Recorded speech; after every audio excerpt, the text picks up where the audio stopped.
just that they're projecting it on someone else because they're afraid to look at it within themselves. You should know that.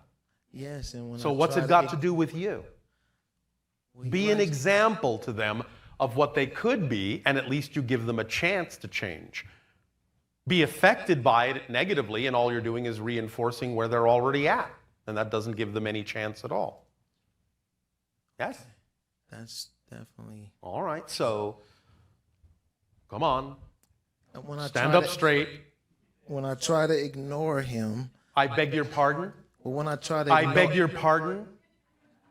When you try to ignore, I'm not telling you to try anything, and I'm not telling you to ignore him. Okay. I'm telling you to observe neutrally that he is experiencing something that is not your preference to experience. Okay. Period. Okay, I have it. You don't have to try to ignore him. Completely and absolutely recognize him for what he's doing, but that has nothing to do with what you need to experience. So don't experience it. All right. Well, thank you, Bashar. You're very welcome. Appreciate you. And you as well.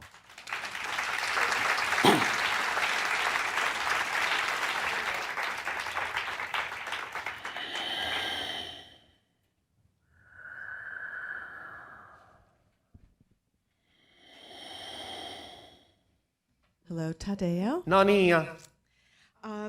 We have about 30 minutes left, and we already have 2 people that will be coming and asking a question. So, all right. How many more questioners should I pick?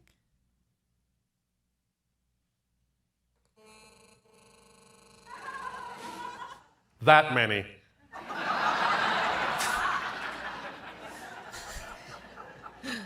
That would be like 22, the way it sounded in my ear. Are you having a challenge back there, Gary? No? Wasn't him. Ooh. You may pick 2 more. 2 more.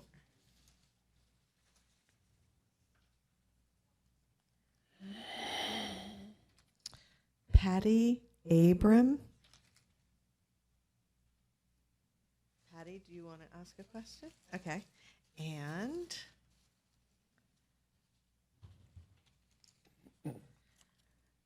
Diana Gaddis.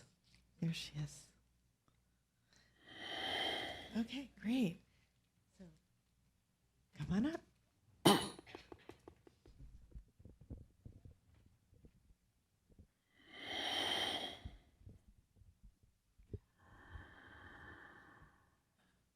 Hello, Bashar. Hello, you good day.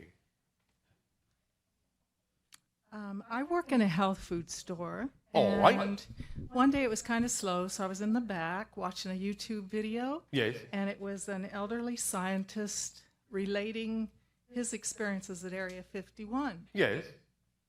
And his job was to reverse engineer parts of UFOs. Yes. And he said that he found that they operated by anti-gravity and that... Some of them, yes. Not all of them. There are different technologies for different craft. And he found an element, germanium, was used. And I thought to myself, wow, that's kind of interesting because we sell germanium, but the last time I had ordered it was 15 years ago. And I thought, well, that's kind of neat. Well, at that moment, the doorbell rang. I stopped the video. I walk out, and a tall, thin, young guy walks in real fast and says, do you have any germanium in the store? Yes. And I said, I laughed. I said, well, no, but I can order it for you. And he says, no, thank you. And he turned around and walked out real fast.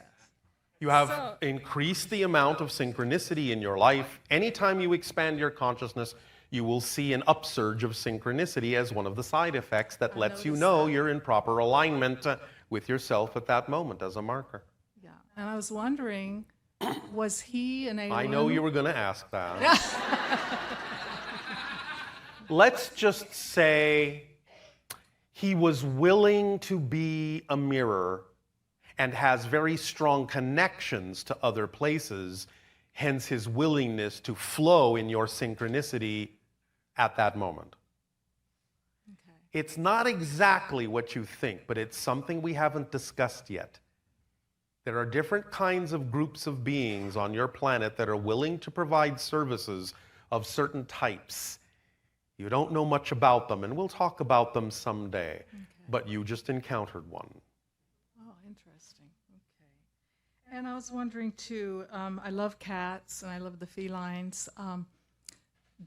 Is there a race of, quote, cat people that sent their DNA here for the felines? No, not exactly like that. We are aware of the fact that there are races that might have some similar features to what you would recognize as feline-type features, but they're not really cats, and they don't really have a direct connection to your cats genetically, no. Okay. And are cats on a, can they? They can are see into other dimensions quite readily. Okay. Haven't you noticed that? Yes, I have. All right. I have. Well, they're good reflections about what's going on around you that you could tune your senses to and begin to perceive what they're perceiving by making a link to their consciousness. Yeah, it's really cool. Yes. Remember, now we don't mean this derogatorily. Animals are smarter than you I believe that. I do. because they're focused in just being that. They're specialists, and therefore their intelligence at specializing is exceedingly high, whereas you are generalists. You understand? Yeah. So they function as reflections to you of different parts within your generalized consciousness. So cats can represent perception of higher frequency domains, beings, and so forth, doorways into other dimensions that you all have the natural ability to do, but the cats can help refine it for you. Yes? Yes. All right. Okay. Well, thank you. It was a pleasure. Shibai, And to you, good day. Shivai. I have question about some people think about uterus is connecting to universe. So some women in Japan, they put crystals in their vagina. Does it work? You remember what we said about permission slips? It isn't a necessary practice, but if they believe it works for them, it's up to them to create an idea that they believe will allow them to give themselves more permission to be more of who they are. Okay. You understand? Yes. All right. And is it true uterus makes some electronic? Electronic? Yes. Are you sure that's the word you wish to use? There is a flow of energy through the uterus, of course, Okay. but it's not what you would typically refer to as electronic. Okay. Maybe it means energy. Well, yes, energy, of course. Energy flows through all your organs. Everything in you is made of energy. And different things can symbolize different frequencies, different resonant patterns that represent connections to different ideas within creation, within the universe, yes. Okay, thank you. And I have another question. Yes. Lately, I don't get frustrated or angry so easy, but lately I was really frustrated about like too much mom's boy, Too much like mom's boy. mama's boy Mama's boy. with someone you have a relationship with? Yes. And so, what do you want to do about that? What kind of conversation do you feel you need to have with that person? I like whenever I felt about, I told him everything, but And what happened? and I tried to find my belief system, Yes.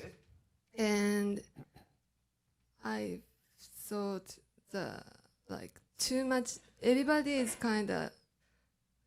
respect mom. We love mom, but too much is. I feel like it's too much. All right. Are you saying that this person is vibrationally incompatible with the kind of relationships you prefer to have? A little bit. Then why are you having a relationship with them? Right. I was yeah, thinking about that. Well, if you have determined that you're not vibrationally compatible, then move on. Okay. Thank you. Well, thank you. Thank you. Forward into those desires. Oh, all right. Picked up learning how to create herbs, grow herbs, All right. and use them for those intended. That's exciting. And I also have a struggle. You do? Yes, Why? because I have family that is around that doesn't understand. Oh, family again. Yes. They don't understand me. And so it seems like I get a lot of flack and Flak. and Do you have a flak jacket? and a lot of negative energies that kind of keeps me No, don't go there. from, okay. You know better than that. It doesn't keep you anything. You choose. I choose it. So why choose it? What excuses and reasons do you give yourself to lower yourself to that vibration when you know you don't prefer to exist in that state of being?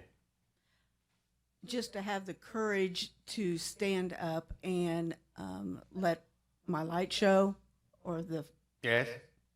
I guess that's the answer to it. Well, again, it's simply a matter of making a choice of what you prefer and knowing that making the choice to be yourself, whether they know it or not, is actually what helps them best.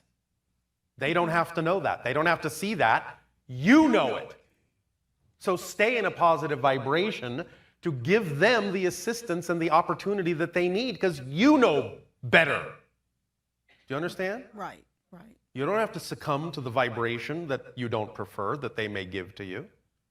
Okay. Just look at it as an offering. We offer you the chance to lower your energy. No, thank you. I love you. That's a lovely gift. No, thank you. Okay. So, Keep it simple. You don't have to make such a melodrama out of this. Okay. Yes? Yes. All right. They don't have to believe as you do. You don't have to believe as they do. They give you flack. Again, understand that you're acting in a way that reminds them of things they don't prefer about themselves. That's why you get the flack, because they resent being shown what they're afraid to look at. Okay. You understand? Yes. But that's actually the best way to help them, whether they know it or not. And by doing that, I can raise my level Of higher and course. higher. Of course. Yes. Okay. Why not? What stops you? Nothing. Nothing but you stops you. Okay. Thank you very much. Does that help you? Yes. Oh, all right. Thank you.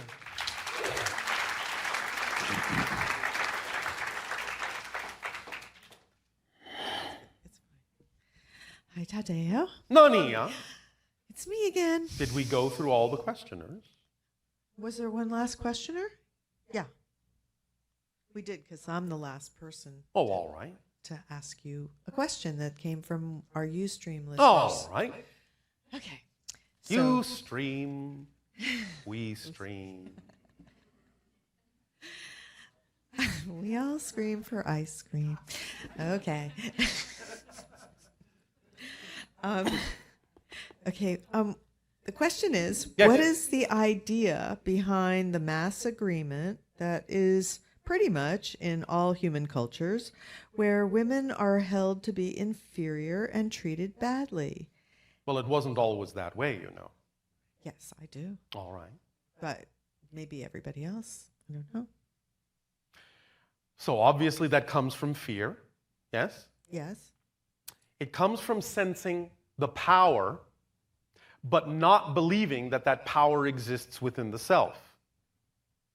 It comes from the idea of separation and not understanding that each contains both in ways and proportions that are appropriate to each. It comes from the denial of that energy within the self from the male perspective, and therefore the fear of that energy when they perceive it within themselves. And thus, again, the projection onto someone that reminds them of what they're afraid to look at within themselves. Therefore, they do everything in their power to push that down by projecting it on others who represent that. Make sense? Are you kind of saying that the reason that men look down on women is because they're reminds afraid of them- their own femininity because they have been taught to believe that that equals weakness instead of strength. But when they start to understand that the balance of the male and the female is true strength, they will not be afraid of the polarities within themselves, and they will not need to diminish what represents to them what they're afraid to look at within themselves. Yeah? Yeah, so you've explained to us that all things, including like hormonal levels, Yes. in our projections of consciousness, they're symbols that represent fundamental beliefs. Yes. And also, I would imagine it's some sort of experience that an individual is wanting to have, or a group of individuals in the Yes, form of males. But now in this transformational age, the overall idea is to balance all that out. Right. So if our race of males is imbued with very intense testosterone that perhaps leads to behavior like war, Yes. where it's thrilling Yes. to go into battle. Well, when they deny themselves the opportunity to express themselves fully in their passion, then they have to find their thrills somewhere. And they're going to find their thrills in things that are representative of their disconnection from themselves. So you're basically saying that as males start to really follow their passion and express themselves in more creative ways because they've already done war for so long Yes. that they're kind of tired of it, and realize that they can get the same Yes. rush Yes. from doing what's really exciting and passionate And for in them. balance with those energies, yes. Bringing out their creative side, their nurturing side in a more balanced way will allow them not to need to carry the idea of self-annihilation because they fear themselves and hate themselves so much that they carry around a death wish and thus project that death wish on others. You understand? I'm actually trying to absorb that, but you're saying that any male that is War is a excited- death wish. So Basically, what they're saying is, if I don't learn to live in the moment by putting myself in harm's way and learning from that, the only other alternative is to die, is to take myself out.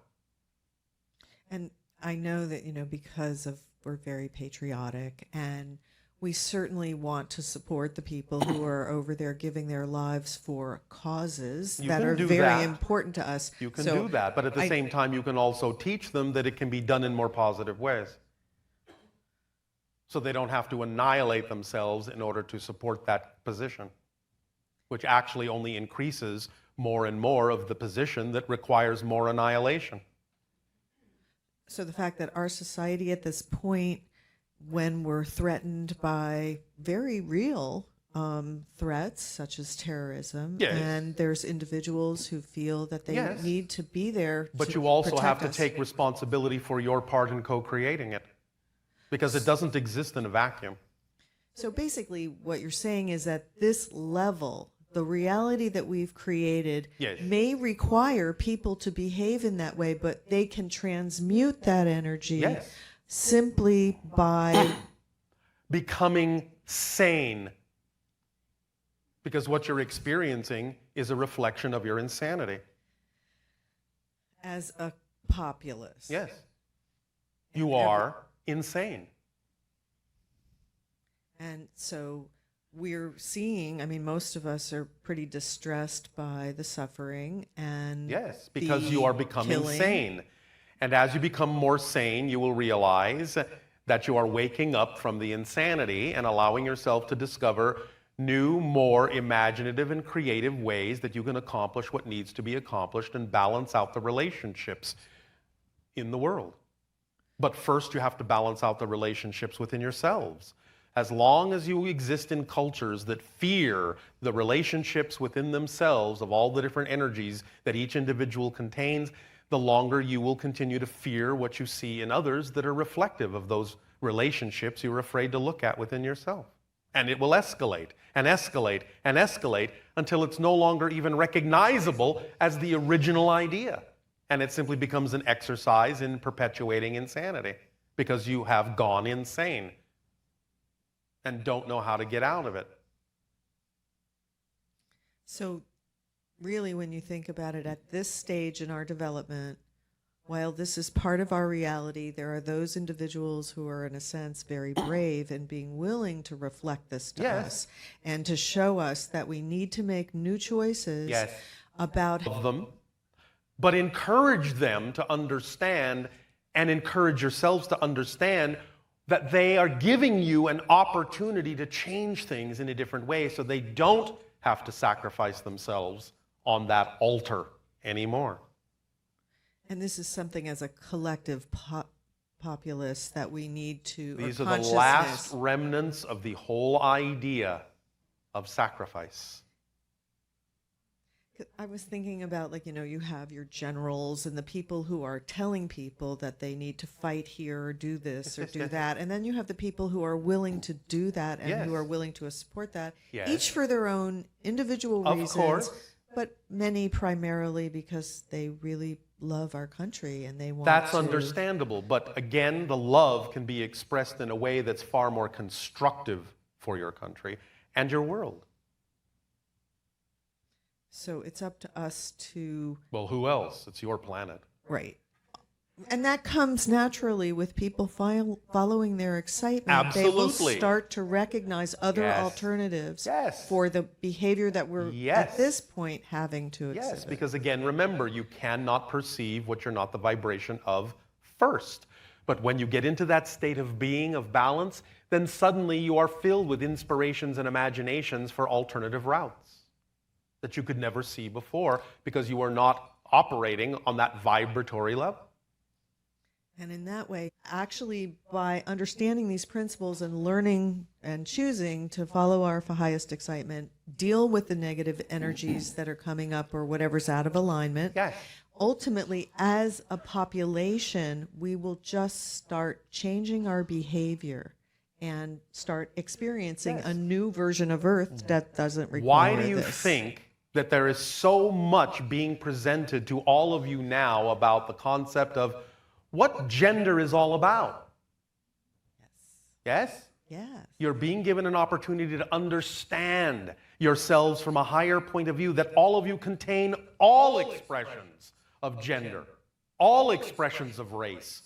You are spirits that contain all these things, and there are brave souls who are willing to express these things in specific ways so that you get an opportunity to see that this is what you need to look at within yourself and be okay with the fact that you all contain all of these expressions and that they're all powerful and that they're all representative of creation.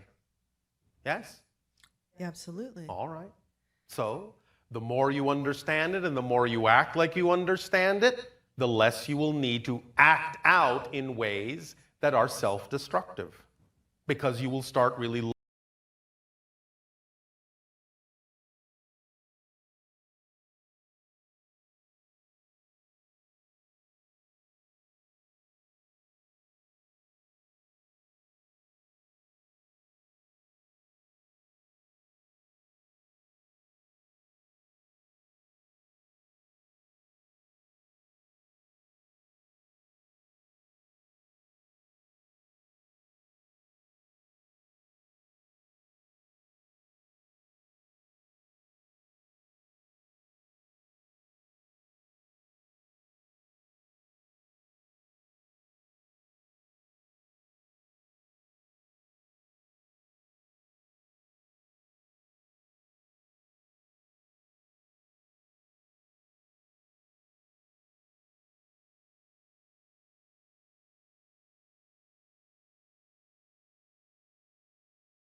say good day, and we will begin this transmission with the reminder that it is titled Fairy Tales for Grown-Ups. And we remind you that in our last transmission, we spoke about using the idea of a spinning wheel to create the illusion of a spoke freezing in place to indicate what it is that you are focusing on at that moment that you need to look at, whether it be a representation of your passion or a representation of a belief system that might be required for you to look at. But in this transmission, even though it will involve spinning wheels as a symbol again, this will be quite different, because what we are doing here is examining two particular fairy tales in your culture, Sleeping Beauty, Rumpelstiltskin, both of which contain the symbol of a spinning wheel for different reasons, different purposes. But the idea of this particular transmission is to help guide you in your discernment in stories, in fairy tales, and the stories you tell yourself, to be able to tell the difference between what is really a positive belief system and a negative belief system, because many of you may have an idea of what the fairy tales, Sleeping Beauty and Rumpelstiltskin, may represent, and what elements within them may be positive and or negative. But you may be surprised to find that there may be some things that are the opposite of what you may think. So before we dive into the idea of being able to tell the difference between the positive and negative belief systems that these fairy tales represent, let us give you a very brief recap so that each of you can remember, because it may be a while since you've heard them, what these fairy tale stories are actually all about. In Sleeping Beauty, you have the idea of a great feast that was arranged because of the birth of the princess to the king and queen. But there was only so much room at the table for all the guests that they chose to invite, some of which were the fairies of the land. And so, because there was one fairy that they didn't necessarily feel had the best of intentions, the best of energy, they chose to not invite that particular fairy. But that particular fairy heard about the feast nevertheless, and showed up at a point where many of the other fairies had already bestowed their magical gifts upon the princess, except for one. And so, upon her arrival, this fairy, being very offended at not being invited, chose to put a curse upon the princess, and said that on her 16th birthday, she would prick her finger on the needle of a spinning wheel and die. Now, everyone was very distraught, of course, at this, and after that fairy left, the final fairy, who had not yet bestowed her gift upon the princess, could only bestow just enough to change the curse to the point where the princess would not die, but would simply fall asleep until such time as someone would come along and with a kiss awaken her. That is the basic gist of Sleeping Beauty. Rumpelstiltskin, a little bit different, where a poor man had a daughter, and it was time for this man to pay taxes, but not having the money, the poor man promised his daughter to the king instead, promising that she had the magical ability to spin straw into gold. Well, the king could not pass this up, and so he took the daughter to the castle and locked her in a room with straw and a spinning wheel, and said, "If you will spin this straw into gold, you will gain your freedom, and I will marry you."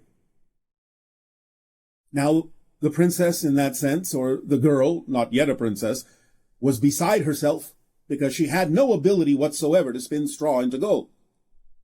Nevertheless, at some point, the door creaked open, and a little elemental man named Rumpelstiltskin came into the room without revealing his name and said, "I can help you. I can spin this straw into gold. But what will you give me in return?" And so the princess had some jewelry. She handed over. The little man accepted and got about spinning the straw into gold. The next day, when the king arrived, he was astonished to see a room full of gold instead of straw. But now the king got a little bit greedy and said, all right, well, I'm not going to free you yet, not going to marry you yet. I'm going to put you in another room with more straw that you will spin into gold. And so again, the girl was distraught, but once again, the little man showed up and said, I will do this for you again, but what will you give me? And again, the girl only had at this point left her ring, which she gave to the little man, who then set about spinning the straw into gold. And again the next day, the king was astonished to find even more gold than before. And being a little bit greedy still, said, all right, well, you have to do this one more time to prove your worth. And so I will now fill the room with straw, which you will spin into gold. And so again, the girl was very distraught. And the man showed up, but the girl said, I have nothing left to give you. And so the little man thought about it and said, you do. For when you marry the king, you will bear a child, and it is the child that you will give to me. Being desperate, the girl agreed. And so the little man spun all of the straw in the room into gold, and the next day the king showed up and was absolutely amazed at a room full of gold, and on the spot freed the girl and promised that he would marry, and so they did. And as time went by, the girl had a child that she loved dearly. And one day, once again, the little man showed up and said, it is time to honor our agreement. You must give me your firstborn child. Now, the girl had grown very, very fond of this child and did not want to do that. The little man insisted, you must. It is our agreement. And so he said, I will go away and come back, but at that time, you must say goodbye to your child, for I will take it. Now the girl thought about what to do and thought and thought and thought. And the little man had said before he left, there is only one way that you can break this agreement, and that would be if you can guess my name. And so the girl thought and thought and thought of all the names she could think of, and had many different servants go throughout the land and collect all the names she could think of. And she looked at the list and thought, none of these seem to be the kind of name that this little man would have, this elemental being, this elemental spirit. I am at a loss. Until she thought, I will have one servant go and find him and spy on him, and perhaps he will learn something. And so she sent her servant out into the woods. Eventually, the servant was able to track down the little man, who was dancing in a glade and singing a song in which he revealed his name to be Rumpelstiltskin. And so he went back to the queen and said, this is his name. And so when the little man showed up again, he said, have you guessed my name? And she said, is it this and is it that? Toying with him, for she knew his name. And he said, no, no, you owe me the child. And finally she said, is it Rumpelstiltskin? And in a fit of rage, the little man disappeared, for she had guessed his name and broken the vow, and was able to keep the child and live happily ever after. Now, in these two stories, there are many different kinds of things that here and there may be positive and negative on their own. But if we examine the concept, first of all, of Sleeping Beauty, while it may seem to be a positive ending, a positive outcome, the prince comes along and kisses her, she awakes, and they live happily ever after, there are many different symbols in here that actually turn this story into something quite different. First and foremost, the idea being that in the original feast, when the child was born, not inviting that particular fairy is symbolic and representative of the invalidation of a negative belief. And because the negative belief was invalidated, then in a sense it amplified and bounced back with the idea of the curse. Now the curse was mitigated by the final fairy into nothing more than a slumber. But this is simply indicative of the fact that you always have an indestructible core.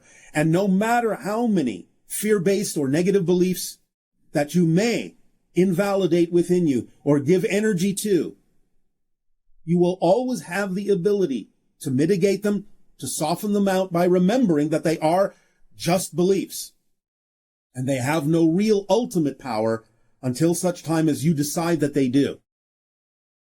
And so when Sleeping Beauty found the spinning wheel, regardless of the fact that they had tried to destroy all the spinning wheels in the kingdom, she found one hidden away, pricked her finger, and fell into a long slumber. And in fact, in the story, everyone in the kingdom fell asleep for 100 years, until such time as 100 years later, with no one aging while they slept, a prince came along, kissed her, woke her up, and she lived happily ever after.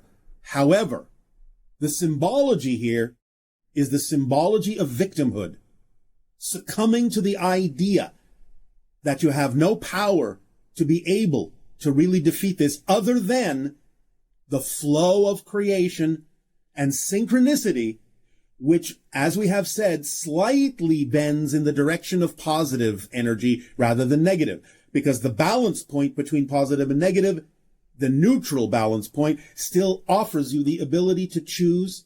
And if there is nothing else that you do, because the universe then, creation then, is slightly more positive than negative, you will simply start to drift toward the positive. And this is what has happened in this story, is that as she slumbered, there was no actions taken, nothing that could be done until such time, 100 years later, that the flow of creation and synchronicity finally attracted the prince, who then allowed her to awake.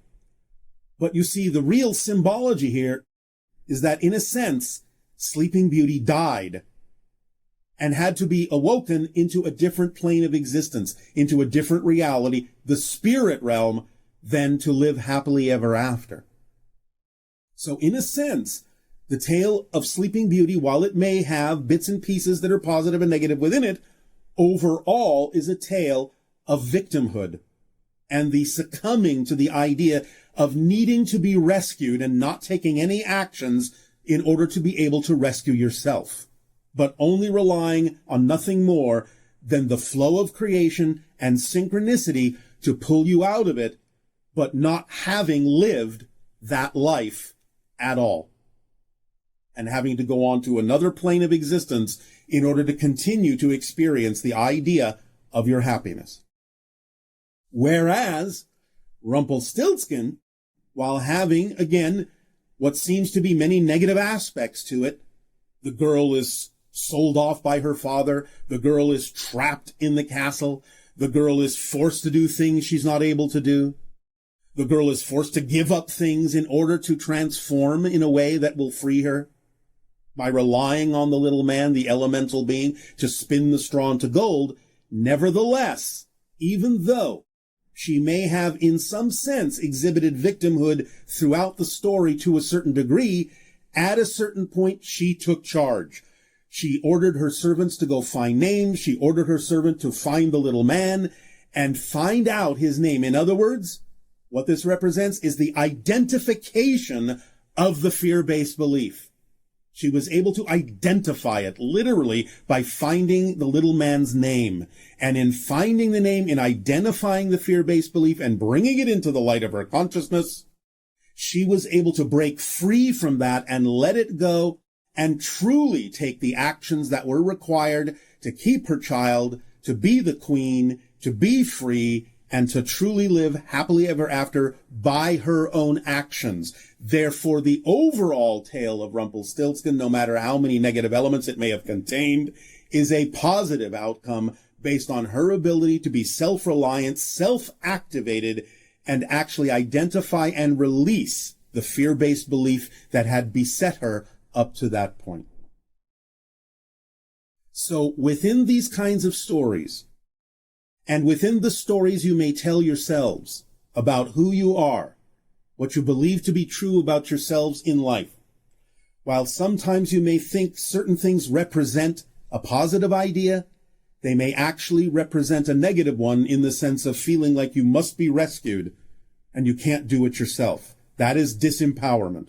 Whereas, no matter how negative things may seem up to a certain point, the acceptance of your own power and the willingness to investigate those fear-based beliefs will always bring you the information you need to divest yourself of them and truly create by your own actions the freedom that you deserve in life. To claim your own true birthright, to be who you truly are. So,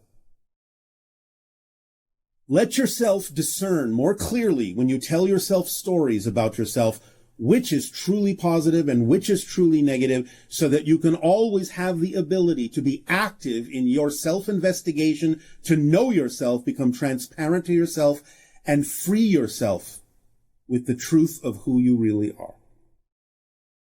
We thank you now for allowing us to share this particular perspective with you in Fairy Tales for Grown-ups, and we ask in return, how may we continue to be of service to you? You may begin with your questions and discussions if you wish. Good day.